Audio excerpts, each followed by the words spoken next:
Yeah, so this game was played in 2015 in the game Ding Liren. This was played in 2015, so Ding Liren was already clearly a very strong player. His rating at the time of the game was 2781, so clearly top 5 level strength. And yeah, 5 years ago. And this is also the last game that Ding Liren played the King's Indian defense, basically.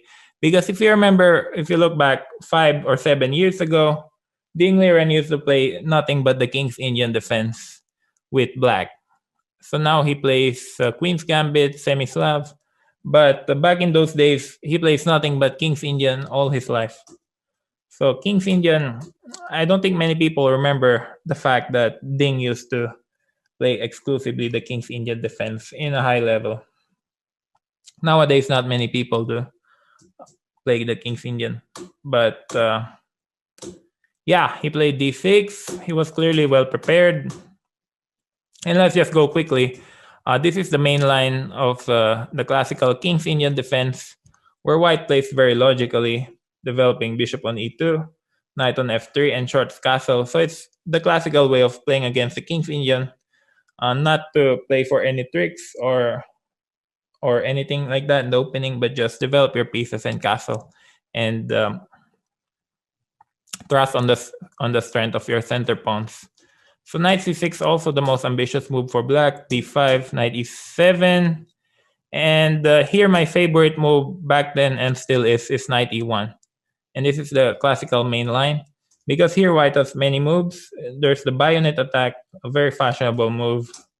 I guess there's also knight d2, amongst other things. Boris Gelfand played the very interesting bishop g5, I believe, provoking h6, and then if you play h6, then he retreats to d2, if I remember correctly. And now this pawn on h6 can be a target later on. So there are many lines, but I like knight e1. And what knight e1 does is two things. First, black is threatening knight h5. So with knight e1, we prevent knight h5. So that's the first thing. The second thing is it covers the g4 square. So in many lines, we're threatening to advance with g4 and gain space. The third thing is that it frees up the f3 square for the f pawn.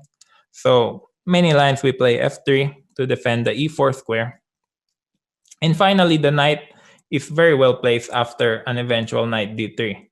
Because on d3, the knight attacks the e5 square and the c5 square, protects the f4 square. So knight e1 is a general all-purpose move. And black has to play knight d7, because if he plays knight e8, then after bishop e3, the attack on the queen side is very powerful with c5. It's very fast, and it's all about mating ideas here. Black will attack on the king side, white will push on the queen side and try to get rid of this bishop on c8. But yeah, I played this line a few times. So let's take a look. Bishop e3. This is the line that I like playing. Bishop f2 and g5. So black doesn't. Black just wants to give checkmate for sure. And so we have to be careful with our king. And yeah, if you guys have any questions, just feel free. And here I played this line many times in my life. I played g4 against Ding Liren back in 2011. And I played g4 against Van Wely also. But those games went well, but later black found the equality against g4. g4, the idea is to close the king side. But the other line is knight d3, followed by c5. And we go for this queen side attack. But I decided to play this line rook c1. And the idea is to play c5 also, and the rook is useful on this square. But after knight g6, I played this c5 move right away, which is a pawn sacrifice. And in this position, I could play knight d3, but then it would slow down my queenside attack, and then black plays some rook f7, and then h5 g4, and probably mate could come if white is not accurate. So I played c5 right away. I played this already before. The idea is it's a pawn sacrifice. If black takes with the pawn, then the c file gets quickly opened after b4, possibly takes, knight b5, and black cannot defend this pawn on c7. So the position opens up. So Ding Liren took the pawn because if he didn't take, then my attack is very fast. And now after b4, the point of the pawn sacrifice is that black cannot play knight d7. Also after knight b5, there's no way for him to defend the pawn. He's one tempo too slow. And so instead of knight d7, which is not playable, black has to retreat to knight a6, and this has been played in several games. But after knight d3, it turns out that black's knight on a6 is far away from where it should be. This knight should be on the king side, say on f6.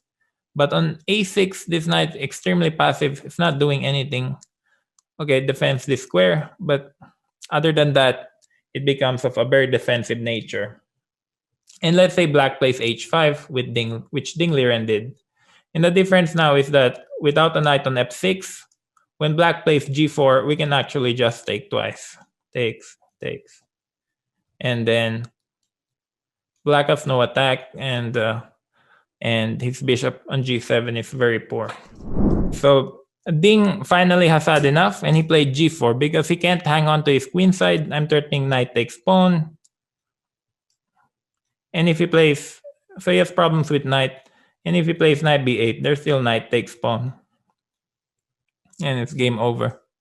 And in this kind of pawns, in this kind of King's Indian pawn structure, the light squared bishop is the most important piece for black in the entire opening. Because once you get a position like this, let's just say this happened. If your bishop is on the light square, you can always sack on h3. But without the light squared bishop on the board, it's all like you could almost never checkmate white because you have no piece to sacrifice on h3. So that's why usually in this King's Indian pawn structure, once the light squared bishops are gone, it's basically game over for black. So Ding plays g4, time to attack. Now, he's taking advantage of the fact that if I take twice, this knight on b5 is hanging. So that's the reason why he can play queen a3. So Ding played knight b4. Very nice move because he wants to sacrifice the knight for an attack, but he doesn't want to do it right away. He wants to grab a pawn. So basically, this knight is on a suicide mission, and he takes a white pawn with him to the next life.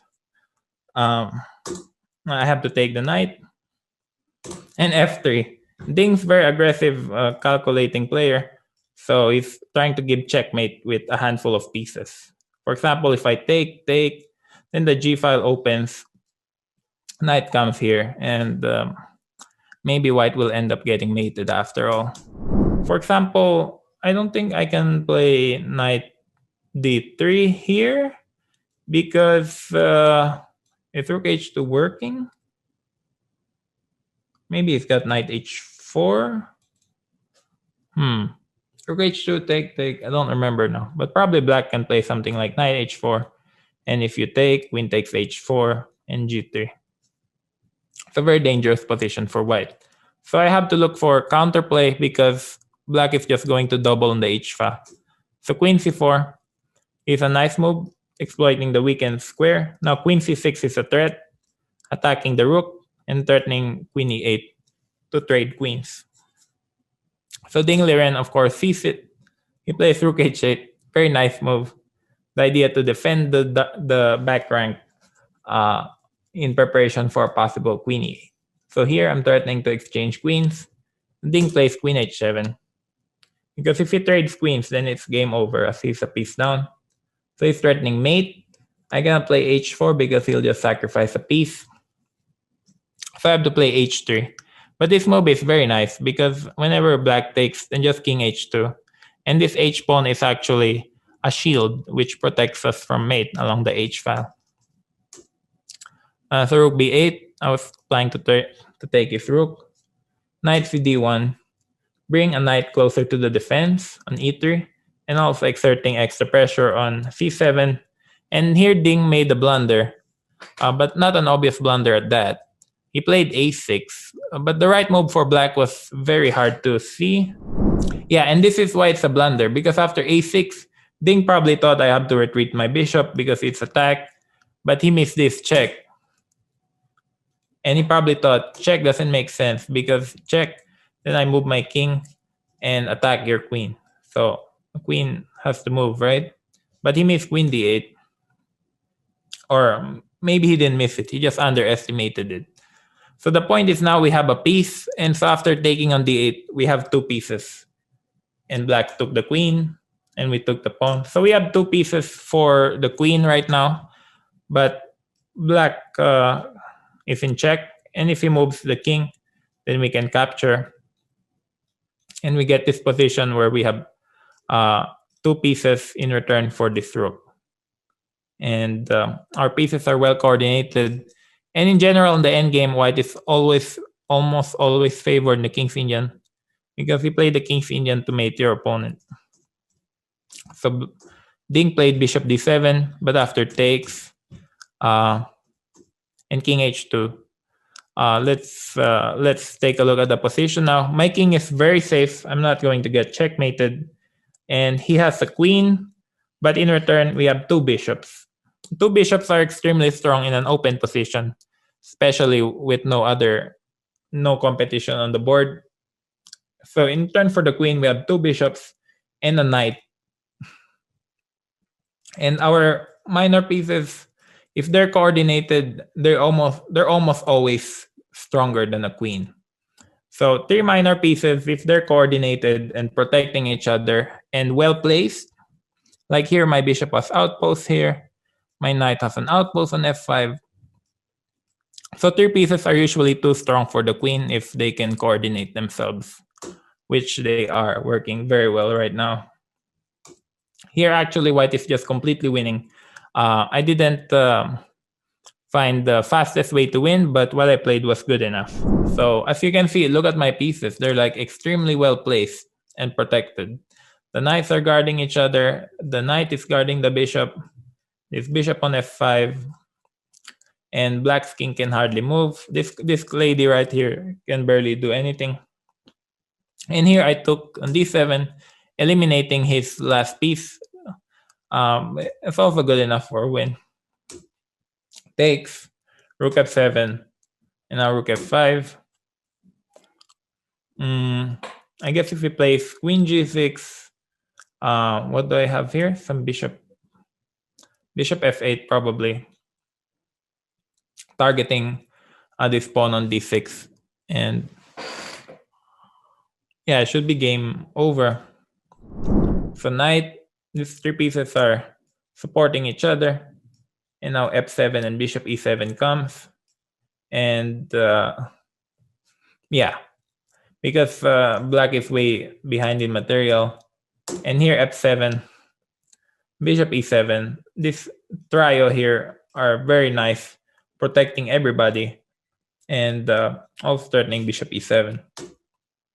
So Ding tried one last Hail Mary play with e3, but it didn't work because he's just too slow. And so now, whatever black does, he's lost. Because if he takes on f7, then I capture the queen.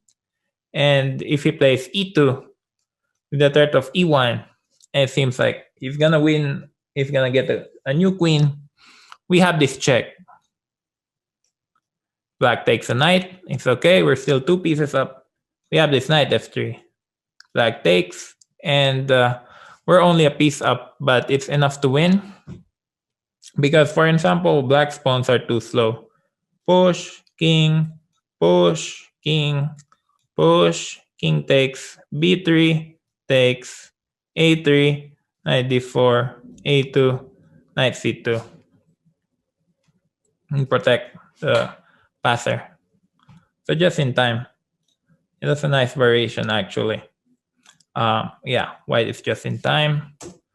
Yeah, I guess knight d4 is the only. A takes b. Oh, a3 also wins. So we don't win just by that move. A3 was also winning. So bishop e7, Ding tried e2. But I guess bishop takes f8 is fine. But knight h4 is even stronger because we force black to retreat here. Because if he takes, then we're captured with check. Ding played here, queen. But after bishop takes d6, this pawn is protected and we're threatening to promote. And so Ding gave checks, checks. But after king g4, black has no perpetual check because if he checks here, then we cover with knight f3.